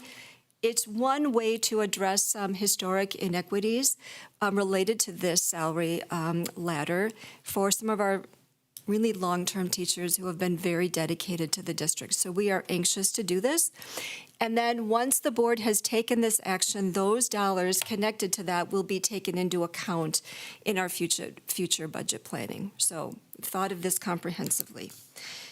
At this point, is there a motion? We are going to take all 4 of these first policy readings in one motion. So the revised school board policy 343.2, class size guidelines, policy 527 related to employee grievances, policy 527 Rule 1, employee grievance procedure, and then policy 527 Rule 2, impartial hearing officer selection procedures. Is there a motion, please? Thank you, Alan. Is there a second? Second. Allison, thank you. Discussion? We talked about these pretty in-depth at the meeting. All those in favor? Aye. Opposed? The motion is carried. And now is there a motion to approve the salary ladder adjustments for the 2025-26 school year for certified staff whose in-district years of experience do not align with their current ladder placement? Thank you, Ellen. Is there a second? Second. Thank you, Lindsay. Questions or comments? This is important work. I'm glad you're doing it. It's the latest example of what we as a district have been doing to try to make this right. All those in favor? Aye. Opposed? The motion is carried. All right. We are now looking at some new first readings of policies, and I'm going to turn to David, who is going to walk us through the changes, and then we will take a motion. So this is continued work in our 100 series. And so There are 4 policy revisions recommended, and then 1 new policy. Yeah, I think it can help for people that are following along. I'm gonna have to skip ahead because I had. People who are glued to their TVs at home. Yeah. The Cowboys are playing, so no one really cares. So this is more exciting. So, you got to make one football joke in a meeting, right? Anyways, so 3 adjustments to policy 172, which is our special board meeting policy. And so what we did here is we just wanted to clarify who and how you'd go about calling a special meeting. So there's some more clarity to that information. And in looking at it, I'm going to make a recommendation to change the first sentence. If you read the first 2 sentences, they sort of repeat themselves. So we are recommending just an edit for clarification to say something like this. The request can be filed directly with the school board president or be filed at the office of the superintendent. So the piece that we're trying to get at here is that the school board president is the one who receives that, but we want clarity for the board on how they could give that information. They can give it directly to the school board president. There might be a reason why that's the case. And then they also could give it to the office of the superintendent as well. So that's that. And then 2 and 3 just describe how we would go about scheduling that meeting and determining if a special meeting needs to take place. Besides that, it's just wordsmithing a little bit. So are there any questions on policy 172? Do you want me to just go through all of them? Okay. Yep. The next one is policy 174, which is our school board organizational meeting. There are only minor updates and edits to that, but essentially just a review that still aligns. The first Yep. one? So is this saying that if a board member wants to call a special meeting for some reason, they would contact the school board president and say, I think we should have a special meeting for XYZ? Or they would Yes. notify you and say, They I'm would notify requesting. Okay, and then it's president. basically, though, up to the president of the school board to determine whether a special meeting will be held or not. So there isn't any processing here for if a majority of the board says we want a special meeting, or is that in here? I'm just thinking ahead. We are fortunate that we have very considerate members of our school board, and there's no issues right now, but just thinking ahead, should there be in the policy that a majority of the members of the board can insist that we have a special meeting? But doesn't that constitute a Or not. meeting under the a quorum under the Wisconsin Open Meetings Law? Oh, yeah, it would. So Yeah. we can't agree to have a meeting before we have a meeting. We can only agree to have a meeting Or, in a meeting. I tell you don't, what, I'm let- just let- raising the You have a question. valid question. Yeah. That's an important one, but how we would logistically do that without breaking the law. Yeah, I was going to say, I think what I'll do is I'll reach out to Yeah, ask them. our Yeah. counsel that helps us with these types of things. He was the parliamentarian at the Open. Sure. I'll ask him. I'll Yeah. say, here's the situation. Here's what we want to accomplish. Should want we to have think of language any in there? particular situation. And so what I would just recommend is we can hold on the first reading. I'll get that information. We'll bring it back next month for the first reading. Good question. Good point, Allison. Okay, so moving on to 174. No big adjustments there, really just affirming that that's how we do organizational meetings. Then moving on to 181. I think we're just adding some more detail here. The gist is that Robert's Rules of Order are the way that we direct and preside over our meetings. It helps us resolve procedural points. But then another piece to stress here is that no one here is a master parliamentarian, and there might be some missteps on the specifics of how to follow that process. So that's why things like filming and taking good minutes help to make sure that we have the right information that the district was looking for. But from a procedural standpoint, that wouldn't on its own void the action that's taken by the board. Are there questions on that? Dave, have we run this by legal counsel? Yep. Okay, so Yep. this would be the wording that most school That's right. districts in the state would use. That's correct. Okay. Yep. So, All right. so each of these have been, we brought to the WASB, one of their legal counsels, and they provided recommended updates for each of these. So we looked at those recommended updates, and then we had conversations locally on how that impacted how we wanted our policy to go. Okay, so basically this is, Robert's Rules of Order are guidelines we don't absolutely follow them step by step. I don't think most.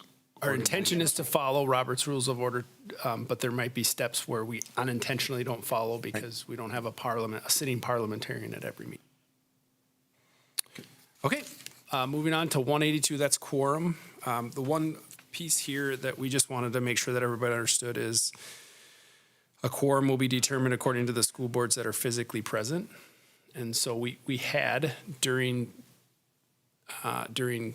COVID times, an emergency rule that allowed us to have meetings virtually, but our intention is that a quorum would be determined by those who are physically present. So that's not a normal procedure that we would follow. This means that a board member can participate remotely, but can't be counted in the quorum. That's correct. Yep. Okay. Any questions on that? They can vote. They can't participate in any closed or executive sessions. And all votes are taken via roll call. Roll call if we have a virtual. Yep. All right. So the last one is a new policy that was recommended by WASB that we add. It's Policy 166 Rule, School Board Member Electronic Communications. And I think it's a good policy for the board to review and sit with and consider because it has a lot to do with board member actions around records retention and understanding how electronic communications play into that. So the first piece is for our in policy for board members to understand that electronic communications related to their office or to district matters are records that are subject to retention requirements and possible public disclosure. So that should be something that every board member is aware of. In addition, they need to be appropriately retained so that communications can be retrieved, evaluated, and when appropriate, disclosed pursuant lawful requests. So we'll get to email pieces. So the first piece is if you're using your district issued email, then we have systems in place to make sure that those records are retained in an appropriate manner. So I don't think that you'd have to worry if you're using the school board email for district communications when you're acting as a school board member. Something that may take place that is addressed in paragraph 2 is if a school board member communicates electronically in which they're talking about their role as a school board member, but they're not using the district issued email. They're using their own platform, whether it's a social media platform or whether it's their own private email. And so what basically paragraph 2 says is if you choose to do that, then you're responsible for retaining those records. So in other words, the school custodian can't know that you're doing that, so it's your responsibility to retain them. Later in the policy, the second to last paragraph, it basically says it is our school board's recommendation to discourage you to do that, but ultimately that's an individual school board member's choice on how to do it. It does create a records retention issue that becomes your responsibility as a school board member, so you want to make sure that you're aware of that if you enter into that sort of thing. So that's what paragraph 2 is all about. And then paragraph 3, it talks a lot about open meetings laws, and I know our board is aware of it, but it's good to have this in policy that each member has an obligation to assure that they are not violating open meetings laws through their participation in electronic communication. So that means involving multiple members, kind of a reply all situation. So if you're sending a reply all and there's electronic communications back and forth between board members, that's similar to if we were all having a conversation in a room, and we can't do that unless we have a posted meeting. So that's what paragraph 3 is about, is making sure that we don't create a electronic walking quorum. So that's something that's important for us to be aware of and understand in our interactions as a school board. So just to clarify on that, David, so an example might be you read an interesting article on something you think other board members would find it interesting. Okay, why does it need to go through you versus just go to everybody? So if you send it to everybody, so if you send it to, you do a mass message, and then Bo replies all back and says, I agree with this section, But if you I don't didn't, think this yeah. section, and then Then you're Monica starting does. to Now meet. we have a walking quorum. We're having a meeting over email, and that's not something we shouldn't should do. do, no. So practices that allow us to avoid that is to send Amanda the email, and then she can send it to school board members, but there isn't the There's not the Unintentional- opportunity, the opportunity for unintentional- dialogue, Exactly. which you wouldn't want to do anyway, but you might want to, say, put it on a future agenda or something like that. And technically, that's only applicable to an issue that's going to come before the board for action. And so you could say, well, this article isn't about that, but just to be safe, it's wise to keep really, Yeah, you really don't clear want people boundaries to about fall it. into that walking meeting by accident. Yeah. Exactly. Yeah, I get that, yeah. And so the other piece we talked a little bit about is just now moving to the second page and talking about how the use of email and other electronic forms of communication. And again, making sure that we're aware of some of the matters that we just spoke to. Whether this was in policy or not, we're subject to open meetings laws and records retention rules, but we just wanted to make sure from a board standpoint, they were aware of these pieces. And then the last piece, there's some wordsmithing and grammar there, but essentially, school board members would be discouraged to use that, but ultimately, it's their choice how they choose to do it. Are there questions about this? Good, Dave. All right, so we mentioned that we would be pulling out policy 172 for a future first reading, but the other ones could move forward. I move that we approve for first reading. Oh dear, now I got to read these off. Do you want me to do it? 174 School Board Organizational Meeting, 181 Rules of Order, 182 Quorum, and 166 Rule School Board Member Electronic Communications. Thank you, Ellen. Is there a second? Second. Thank you, Mike. Questions or comments? All is in favor? Aye. Opposed? The motion is carried. All right, we are tabling G, so that means that we get to move on to H. And at this point, we have some second readings of policies. We went through all of these last time. So I'm going to take one motion to approve the second reading of revised School Board Policy 171, regular school board meeting minutes, 171.1, public notification of school board meetings, Policy 171.2, agenda preparation and dissemination, and School Board Policy 171.3, related to consent agendas. Is there a motion to approve those? Thank you, Lindsay. Is there a second? Second. Thank you, Monica. Questions or comments? All those in favor? Aye. Opposed? The motion is carried. All right. So we have one more first reading that we need, a second reading that we need to get through. We've already taken the first reading. At this point, is there a motion to approve the second reading of revised School Board Policy 537, staff development? We talked about this past the first reading earlier in the year, and now it's time for the second reading. Is there a motion, please? Thank you, Allison. Second? Thank you, Bo. Questions or comments? All those in favor? Aye. Opposed? The motion is carried. Do we have any proposed items for future agendas? All right, then we are going to set the next meetings.